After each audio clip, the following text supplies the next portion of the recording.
guys, swap this side. So I'm back with another topic, the treponema. This is another topic of the microbiology. So without any delay, हम start करते हैं bacteriology section में Treponema pallidum. सो Treponema में हमारे से पहले हमको सबसे पहले देखना है ट्रिपोनिमा पैलिडम. ये हम इतना डिस्कस करेंगे जो आपके एग्जाम्स में पूछे जाते हैं topic, that is Treponema pallidum. It is the causative agent होता है साइफिलिस का. The syphilis is a STD which is caused by the Treponema pallidum. इसकी मॉर्फोलॉजी देखें तो ये थिन होता है, डेलिकेट स्पाइरोकेट है, जो इसके एंड्स अगर आप देखोगे तो टेपरिंग एंड्स होंगे और इसमें लगभग 10 रेगुलर स्पाइरल्स देखने को मिलेंगे. ये मोटाइल होता है, मूवमेंट शो करता है और इसके अंदर rotation around the long axis. Because उसके जो स्पाइरल्स होते हैं वो इतने थिन होते हैं तो हम उसको लाइट माइक्रोस्कोप तो नहीं देख सकते. अगर आप ट्रिपोनिमा पैलिडम स्पाइरोकेट को अगर आप देखोगे in the light microscope, then you won't be able to see in the light microscope, because उसके अराउंड जो रिंग्स होते हैं, हम उसके अराउंड जो 10 रेगुलर स्पाइरल्स होते हैं तो वो बहुत थिन होते हैं. That's why you can't see in the light microscope.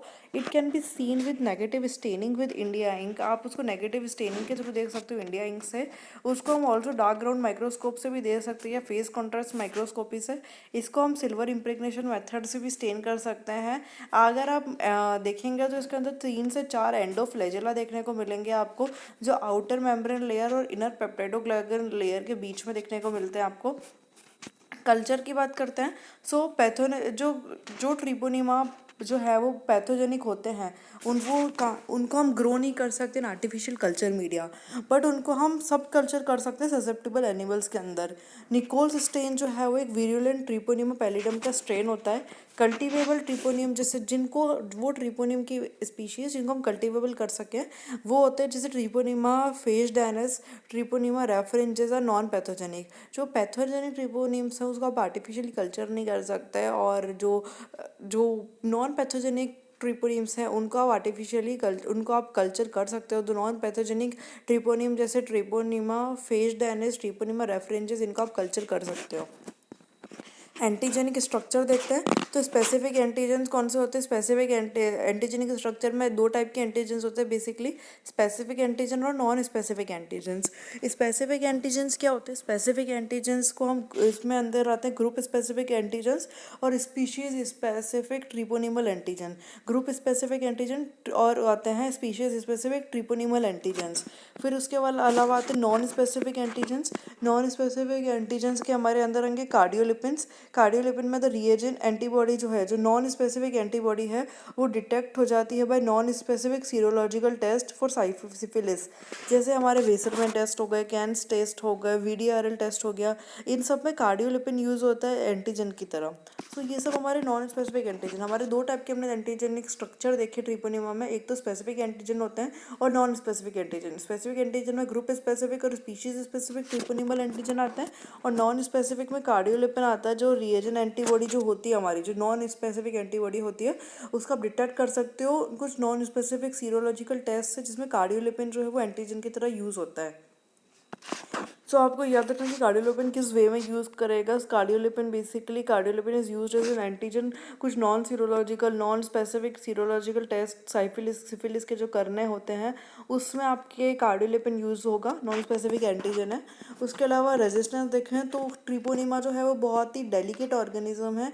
मतलब ऐसा नहीं है कि वो बहुत रेजिस्टेंट है, लाइक वेरी डेलिकेट ऑर्गेनिज्म, वो बहुत जल्दी ख़त्म कर सकते हैं हम उसको. इट इज़ रीडली इनएक्टिवेट कर सकते हैं. उसको ड्राई कर दो या फिर उसको हीट भी अगर करें हम 41 से 42 डिग्री सेल्सियस पे वो 1 घंटे के लिए, तो भी वो किल्ड हो जाएगा. It is killed at 0 to 4 degree Celsius within 3 days. So this is resistance. And then there come to pathogenesis. Venereal syphilis जो है वो एक्वायर्ड होता है बाय द STD, और the treponema enters the body through minute abrasions on the skin और mucosa. हमारे skin और या म्यूकोसा जो है उसमें माइन्यूट एब्रेशंस वगैरह अगर हो जाएंगे बॉडी पे, तो उसके थ्रू ट्रिपोनिमा हमारी बॉडी में एंटर कर जाता है. 3 क्लिनिकल स्टेजेस होते हैं, आपको याद रखना है. बेसिकली ट्रिपोनिमा जो है उसके 3 क्लिनिकल स्टेज होती है इस डिजीज़ की. ट्रिपोनिमा पैलिडम जो डिजीज सिफिलिस कॉज करता है, तो सिफिलिस की हमारी 3 क्लिनिकल स्टेजेस होती है, primary stage, secondary stage and tertiary stage. Primary syphilis क्या होता है? प्राइमरी सिफिलिस में पेप्यूला और जेनाइटिक जेनाइटल एरिया ये अल्सरेट हो जाता है एंड हार्ड कैंकर बन जाता है कि hard chancre formation lesion formation हो जाता है। प्राइमरी सिफिलिस में क्या होगा, एक आपके जेनाइटल जो पार्ट है, जेनाइटल पार्ट पे एक पेप्यूला होगा, वो पेप्यूला टाइप का एक स्ट्रक्चर फॉर्म होगा, वो अल्सरेट कर जाएगा, वो अल्सरेट होने के बाद एक हार्ड कैंकर फॉर्मेशन हो जाएगा। और ये जो कैंकर है बेसिकली इनवेरिएबली हील हो जाएगा 10 से 40 दिनों, 10 to 40 डेज में लगभग ये हील हो जाएगा बिना कोई ट्रीटमेंट या कुछ, बिना कोई ऐसा कोई ट्रीटमेंट लिए, और ये थोड़ा सा थिन पतला सा स्कार छोड़ जाएगा। सेकेंडरी सिफिलिस क्या होगा, secondary then there comes secondary syphilis. इसमें क्या होगा, जो मल्टीपल ट्रिपोनिम्स होंगे उनका वाइड स्प्रेड मल्टीप्लिकेशन, बहुत ज़्यादा वो मल्टीप्लाई करेंगे हमारे उसमें, और साथ में डिससेमिनेशन हो जाएगा ब्लड। एक तो वो मल्टीप्लाई करेंगे पर्टिकुलर साइट पे, और साथ ही वो ब्लड में डिससेमिनेशन हो जाएगा उनका। एक बार प्राइमरी लीजन हील हो गया, हमने देखा था ऊपर प्राइमरी सिफिलिस में primary lesion formation, primary lesion heal हो गया तो पेशेंट जो है वो एसिम्प्टोमेटिक रहता है 2 से 6 महीने तक, 10 to 40 डेज में वो मतलब एकदम हील हो जाता है, और फिर वो 2 से 6 महीने तक के लिए वो एसिम्प्टोमेटिक रहता है। देन सेकेंडरी सिफिलिस हो जाता है उसको, then secondary syphilis sets in. Secondary lesions usually undergo spontaneous healing, secondary lesions के भी जनरली स्पॉन्टेनियस हीलिंग हो जाती है। ओरल लीजन्स जो होते हैं हमारे, जो ओरल म्यूकोसा में वहाँ आपको लीजन्स देखने को मिलेंगे, उनको हम म्यूकोसा पैचेस बोलेंगे। The oral lesions are called as mucosa patches. वो हाईली इन्फेक्शियस होते हैं एज उनमें large number of micro organism देखने को मिलते हैं। They are highly infectious as they contain large number of micro organisms. Then there comes the tertiary syphilis. Tertiary lesions contain few spirochetes. Tertiary lesions में हमें few स्पायरोकेट्स देखने को मिलते हैं। वो कार्डियोवास्कुलर लीजन्स हो सकते हैं जिसमें एन्यूरिम्स आते हैं, क्रोनिक ग्रेनुलोमेटस जिसको गुमाटा भी बोलते हैं, एंड मेनिंगोवेस्कुलर मैनिफेस्टेशंस भी आते हैं। कुछ केसेस में न्यूरोसिफिलिस जैसे टेबिस डॉर्सलिस और general paralysis of insane develops. ये जो है इनको हम लेट टर्शरी या क्वाटरनरी सिफिलिस भी बोला जाता है इनको। कुछ केसेस में न्यूरोसिफिलिस भी डेवलप हो जाता है जैसे tabes dorsalis, general paralysis of the insane develops. इनको हम क्या बोलेंगे, लेट टर्शरी या क्वाटरनरी सिफिलिस।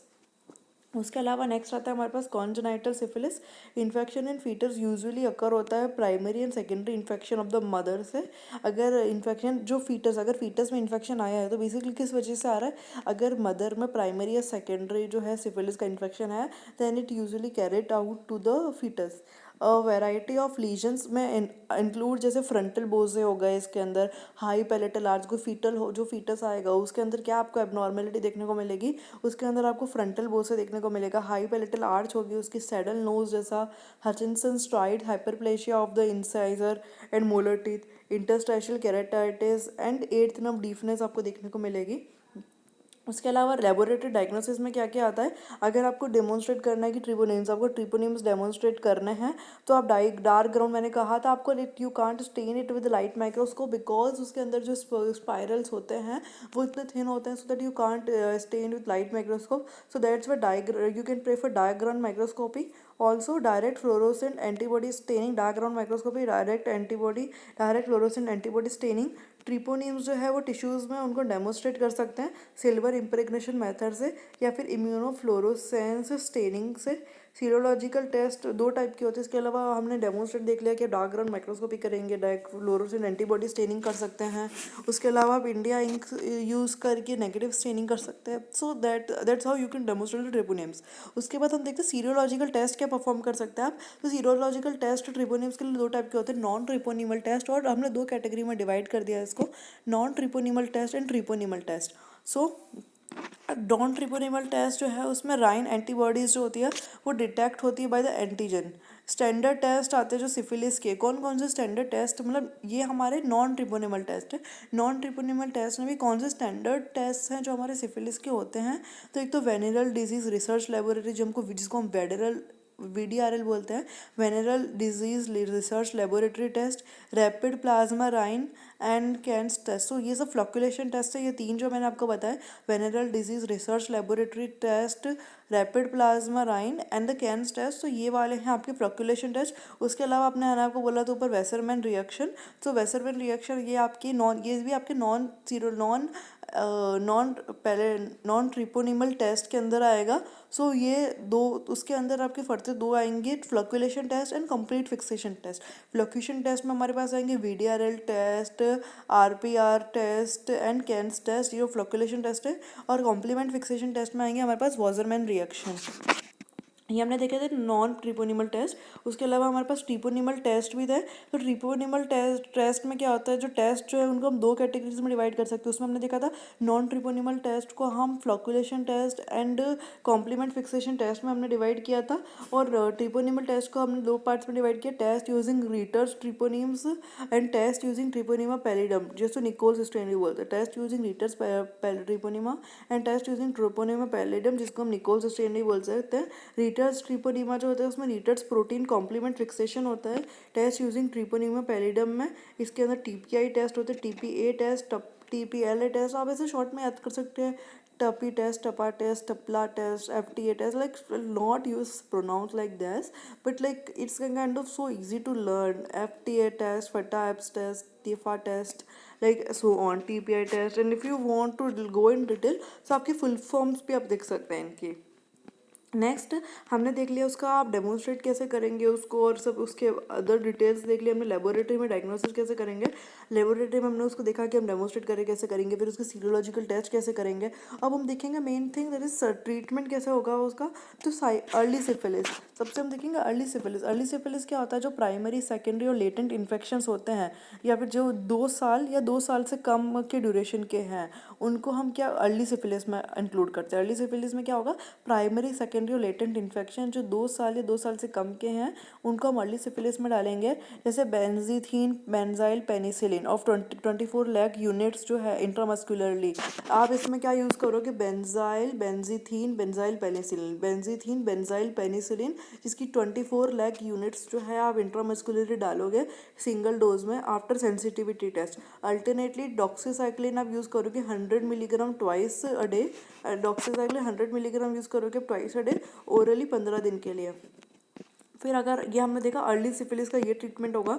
लेट सिफिलिस क्या होगा, अगर इन्फेक्शन जो है वो 2 साल या उससे ज़्यादा हो गया है तो हम उसको लेट सिफिलिस में डालेंगे। इसके अंदर भी हम उन्होंने ऊपर देखा था अर्ली सिफिलिस में बेंजेथाइल, पेंजाइल, पेनिसिलिन, तो इसमें भी हम बेंजेथाइन, बेंजाइल, पेनिसिलिन यूज़ करेंगे 24 लाख यूनिट्स पर। इसमें सेम उसी तरह इंट्रामस्कुलर लेंगे, पर इसमें हम कैसे देंगे, इसमें वंस वीकली 3 वीक्स में, 3 वीक्स में 1 वीक में आप देंगे वंस वीकली फॉर 3 वीक्स।